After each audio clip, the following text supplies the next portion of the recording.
It's Amber Bradley, your host for the unscripted side of LP. It's TalkLP podcast time. 3, 2, 1. 'Cause no one can do it like we do it like we. What's up, TalkLPnews fans? It's Amber Bradley coming to you live from the NRF Big Show in NYC. Super stoked to be here in person with my first guest, Scott McBride, Chief Global AP Officer, Chief Security Officer, and Security Operations for American Eagle. Welcome. We're like in person. There's no Zoom camera. Thanks, Amber. Thanks for having me in person and live here in New York City. Yes. So I recently did a podcast with Tony D'Onofrio, global influencer, everybody knows him, to talk about retail predictions in 2025. And we kind of drilled into several of these stats that he had. But I want to talk to you from a retail perspective. Like, you're living and breathing it every day. And I know you're above a lot of things at American Eagle. So we want to kind of jump around, covering lots of things. First, starting with supply chain. Interesting stat, nearly 80% of companies in 2025 are diversifying their supply chain. So talk a little bit about supply chain challenges / solutions for retail in 25. Yeah, Amber, thank you. And thanks, Tony, for bringing it up and bringing it out to the universe. But I think that supply chain diversification means a lot of different things to many organizations, but it really boils down to the evolution that retail has gone through in the last so many decades to get to that near real-time inventory. And no longer are we having to warehouse as many goods, really getting tight with those inventory numbers of what we're holding, what we're buying, how we're watching our markdowns and mark out of stocks, ultimately to increase the profitability. The challenge with that from a diversification perspective is that when you're that tight, you cannot really afford a lot of disruption. And we've seen several disruptions recently, whether it's the Houthi rebels that have interrupted the shipping lanes in the Red Sea, or the Evergreen ship that got sideways in the Suez Canal. It really caused a major disruption, increased transit times, increased costs, fuel charges from your maritime carriers, throwing off, in some cases, that time and action calendar that every retailer has of when you want those goods to be on sale, either on your website or at your store. So it all feeds off of that. There's also the geopolitical risks that are occurring around the world in several different places that certainly, if they were to pop off, are going to have a very significant impact on the shipping lanes, the transit times, possibly the vendor base that we use or the ports that are available during that crisis, however long that may last. And you're seeing a little bit of that up in the Baltic, but that's not necessarily a major retail transit route. But if you use that as a learning and you apply that to other parts of the world, it gets pretty scary pretty fast. So working on that as an organization, from your sourcing and your transportation group to your asset protection group that's maybe has some oversight or influence in the security of those ships, the security of the ports, the security of the cargo once it hits the port and is on the ground, and certainly once it gets to the store or the DC, everybody's got to be involved. Okay, so let me ask you, for those AP executives out there that may say, okay, look, I don't have full authority over this supply chain piece of the puzzle, but how do you know about these things? Like, obviously, watching CNN or Fox News or whatever that is, that's not going to tell you what you need to know on the whole prediction of what's going to happen in the supply chain. Because if you're seeing it on the news, you're already too late. Correct. So what are some tools, and maybe it's even just interdepartmental communication, but I'm curious, like, how you take from your position that maybe a director or a VP out there that says, look, I don't have that sight line to know. What are some tools that they could use to be in the know to add to this conversation? Well, I think that the message I would say to every other asset protection, loss prevention executive out there is, if you really take a deep look at everything that you believe is your responsibility, yeah, you might be the quarterback of it, but there is a team of people on the left and right of you. Some work for you, some do not, and you have to be able to lead through influence with those that do not, and lead with your leadership skills across the organization, collaboratively, laterally, up and down at all areas, because that's the only way anything is going to get done in a major corporation. Is, mom and pop maybe is a little different, But when you're running publicly traded corporations and you're working in asset protection in those worlds, there's nothing that is done in a vacuum. So you need to engage with your business partners to get the intelligence that you own.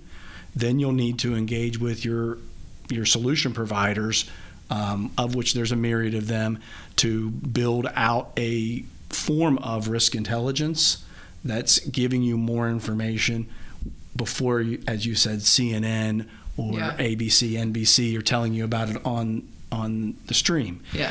Because at that point, it's too late. You need to have that foresight. We've talked about this before, about looking over the horizon and trying to understand what the problems and the challenges are. And that's where a risk intelligence function. And that could be a function that has no singular person involved, assigned to it. It could be a group. It could be a division of responsibility, a temporary additional duty for someone on your team. There's many, many ways to orchestrate it within your organization, depending on your size, depending on your resources, depending on your willingness of leadership to go along with it. But once you start to have success, it's going to build on itself. Yeah. You'll be able to pull in more things too. Absolutely. Which is a great, when we talked about it, is it a tank or a farmer? That's the other podcast he was mentioning, right? So, that's right. Tanker. So make sure to pull that up. I'm going to put that in the show notes for people that are interested in hearing more from you on that. Okay.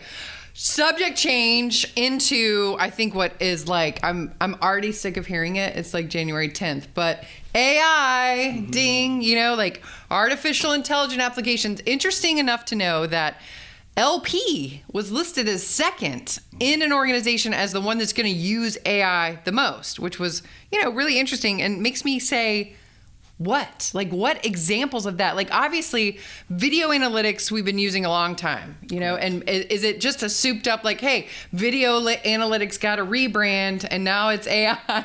I mean, a piece of it, right? So talk a little bit about what you think this time next year we're going to be sitting here going, man, that AI was good stuff. We really used it. Well, yeah, so I'm sure there are organizations out there right now already putting some use cases together, whether they're using it today or will be using it a week or two from now. There's some very simple, ones. There is an enhancement of the old video analytics that's coming with the machine learning and the AI engines that are now able to sit over top of your VMS and really read through the video in a much faster rate than a human can. And that's allowing us to write prompts and attributes that are just incredible, and getting responses within seconds versus hours of reviewing. Some of those products out there can find a red Chevrolet Camaro with missing a hubcap, and it can pull up if that ever came on your property. So that's pretty powerful in just that video analytics on steroids piece. So human form detection, changing the game from motion detection to now being able to detect an actual shape or a person and things of that nature. So which wouldn't that help, like, false alarms, like 100%. Too, because that's a big deal. Which you want to think, like, aren't we past that? You talk about verified response with their alarm systems, and you talk about the lack of response unless it's verified by police departments on your full Berg systems. This is going to amp that up and be very accurate, and really filter out the noise of what we've had to deal with over the years with and it's not the alarm system's fault. It's doing what it's told to do. It sees something move, it triggers. Now it's going to say something moved. Is it this shape? Is it this size? Is it doing some behavior? Does it have a face? Does it have a face? I don't know about that. Write that one down. AI companies. Does it have a behavior that is negative, and I want to know about it, and I want the bells and whistles to go off and all the alerts to fire? So that's one, video.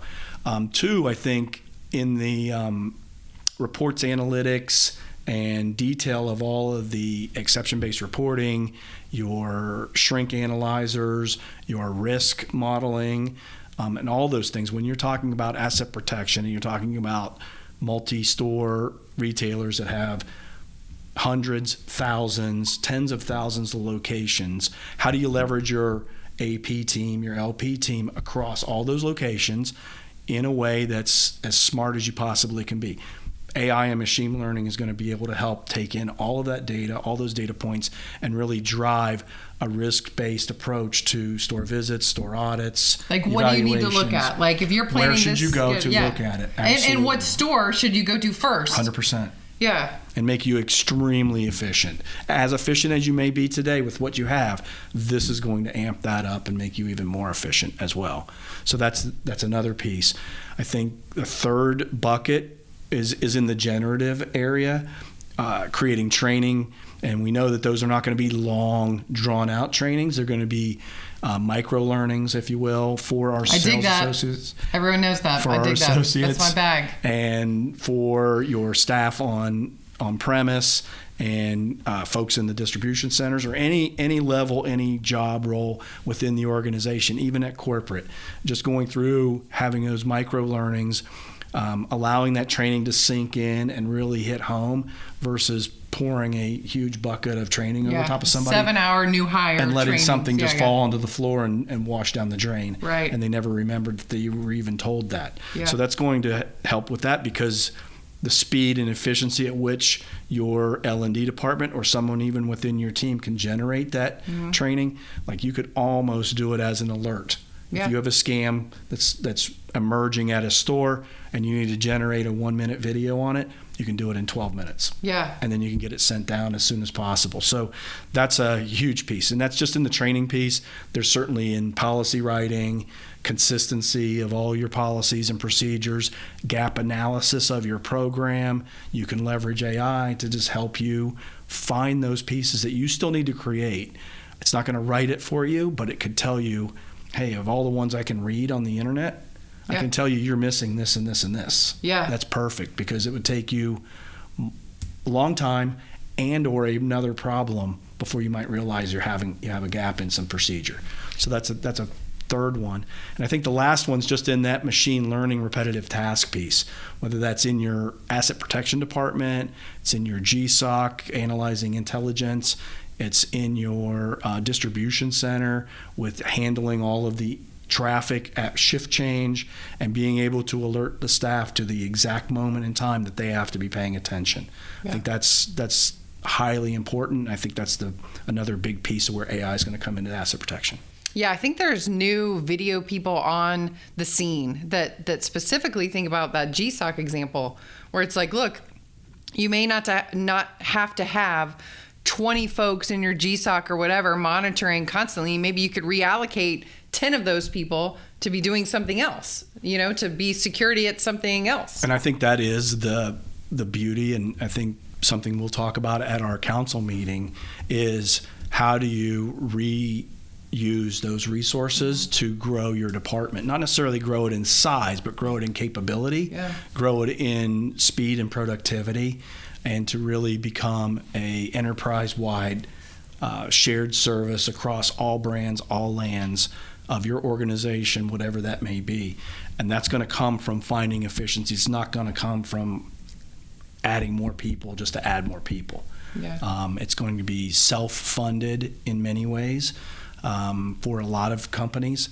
And these are the tools and the tool kit and the tool package that are going to help us get there. Yeah, it's cool. Okay. You really put a finer point on that, I think, and you should rewind it if you didn't get those examples of exactly what, because we're going to sit here next year and go, okay, we're all supposed to be AI experts, hold me accountable to my predictions. Yeah, maybe that's what I'm going to start being. I'm going to be Barbara Walters holding you accountable. Those millennials don't even know who she is. You should Google her. She was phenomenal. Okay, I digress. Okay, I want to talk about NRF LP Council Chair. Good for you. Congratulations on that. Again, we've talked about it a lot. Tell us, okay, NRF just put out the survey this year, got beat up a little bit last year. Talk a little bit about change and what made it different this year, what made it better, what made it worse. Not that it's worse, but kind of talk a little bit about where we are on this survey. Well, when you have 93% of retailers saying that they've increased their amount of organized retail crime incidents, I think that is a worse stat. Yeah, that is worse. That's unfortunate, but it is reality of what we've all been dealing with and the story that we've been telling for the last few years. Okay, so did we get beat up? Yes, we got asked very hard questions because the questions were very narrow and focused on shrink only.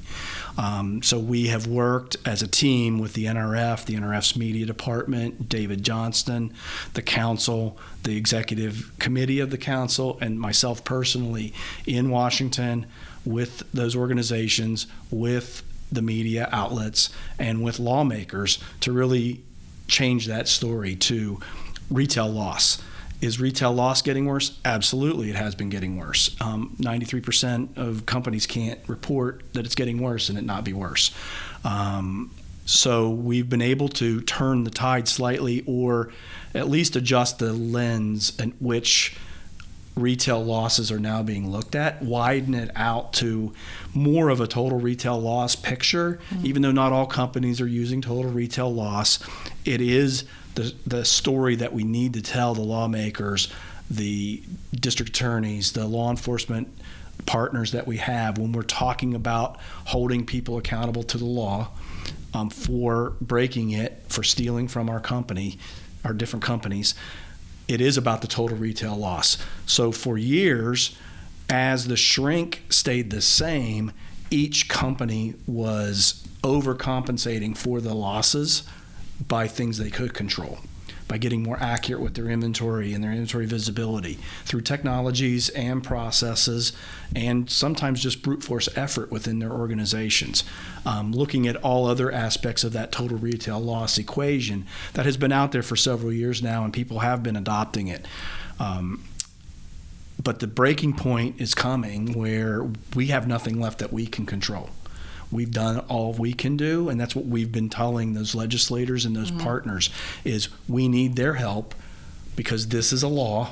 We need you to enforce this law fairly and judiciously across all of the entire country, right? So whether that's local, state, or federal agencies working together with collaboration with private industry, I think we're all part of that solution. Again, it goes back to my original point. None of this is being done in a vacuum. It is a team effort. There are people on the left and right of you that you need to take care of to make sure that they're all working together. We have changed some of that story and are getting a better reaction. We're getting more, call it positive press, that they're not trying to dismantle the report. Yeah. They're actually taking it for what it's worth and saying, okay, I realize this now. I've seen the videos on other news agencies or my own. Yeah. I'm reading your report. They all fit together. This story is fitting together. And we are, working very hard to, make things happen for retailers on our side. Well, it's a broader story than just pointing the finger at one particular source of loss. Oh, it's not ORC, and that was never anything. I was like, wait. That isn't exactly the right narrative. When if you look at, okay, it even involves consumers. Like Right. Part of that report at the very end is like, hey, as a consumer, here's what you can do. Because like you said, retailers like, okay, we're investing in everything that we can possibly do at store level. Like, there is some responsibility that the consumers have. Yeah, and the total retail loss method and getting the public and even the media outlets to understand total retail loss is very, very important, because it is very much an analogy to diagnosing a medical condition. Yeah. Just because you have a fever doesn't mean you have cancer. Yeah. You may, that may be, but it's going to take a lot more than just one metric to determine exactly what your ailment might be and then give you the proper treatment or the countermeasure. Same with retail loss. There is no one metric that's just instantaneously the measurement. It is a combination of all those things, and it is the way that each retailer views their business and has their exposure and their risk tolerance to it, that puts them in, that particular realm, right? So luxury brands have a completely different set of problems and challenges than I do in teen apparel, than auto dealers have with their vehicles on premise, than you have with jewelry stores versus grocery stores. They're not the same. So every retailer has a different way of calculating it, but using a total retail loss methodology within your specific retail and being able to tell the story that way through the NRF NRSS and different products like that is really what we were attempting to do, and we've been successful with it. We still have more work to do. We're not done. We're not finished, but it has really turned the tide a little bit. Okay, so you talk about American Eagle. You mentioned being a teen retailer for sure. Does it bother you or change? Well, I shouldn't say bother you. I know it bothers you. Change your strategy at all when you've got reports saying that Gen X and millennials and all these Gen Zers, all these people, I fall into barely. I'm right on the cusp. They don't care about stealing. 52% or something. Yes, that's crazy. That they're like stealing. They admit to stealing from a retailer, and they would do it again. Yeah, well, it definitely bothers me because we're trying to protect those products to provide them to the true consumers that are out there that are going to actually give us monetary exchange for them, right? So, staying in business. Bottom line, yes, it does bother me. I think when I step back though and I look at the way that survey probably is being put out, the audience that they are surveying, and so forth, there is a challenge in modern society, and I hate to say this because I don't want to sound like my parents, right? Oh, here we go. Right? That there is a level of numbness to tragedy and loss in young people today, a little bit. Now, I believe they grow out of it when they become parents, possibly, and so forth. Because they have to take care of small children, and there's a different calculus that they use. But just in the conversations I've had with my own young adults that now, are off into college, they don't see it the way mom and dad see it today, how our grandparents would have seen it in the 40s and 50s and so forth. So I think it is challenging. I think that the employees in each LP and AP department are part of the solution as well, right? Because they can relate to it in some way, shape, or form, and they can help leadership strategize and come up with new methodologies that are going to help impact it. The bottom line is that I believe it's always been there. I go back to my father, not to speak ill of anybody, but if it was about trying to cheat on your taxes, maybe he would have told you he would do that, right? 4 out of 5 people would have done that.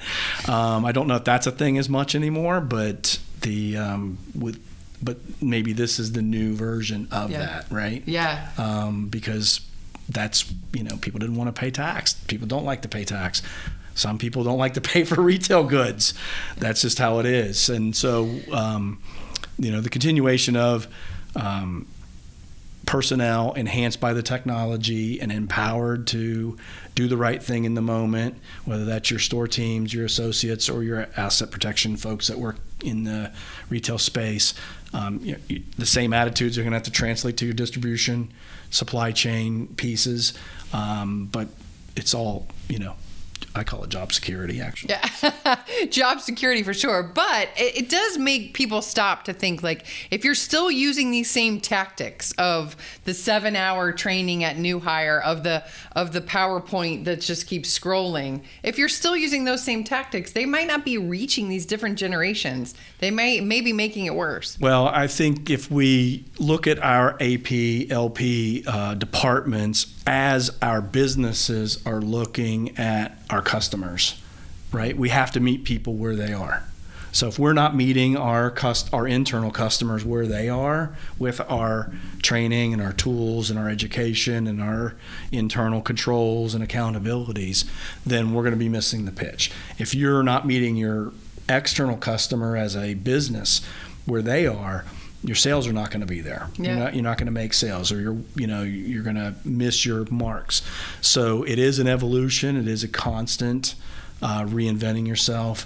It is looking for the new things. It's like 15 years ago, we did not have podcasts. But if we're using podcasts to communicate with everyone, I think that's a great tool. And now people out there, they couldn't imagine not having this podcast. That's right. Especially this particular one. Especially the TalkLP podcast. Of course. Hello. Sure.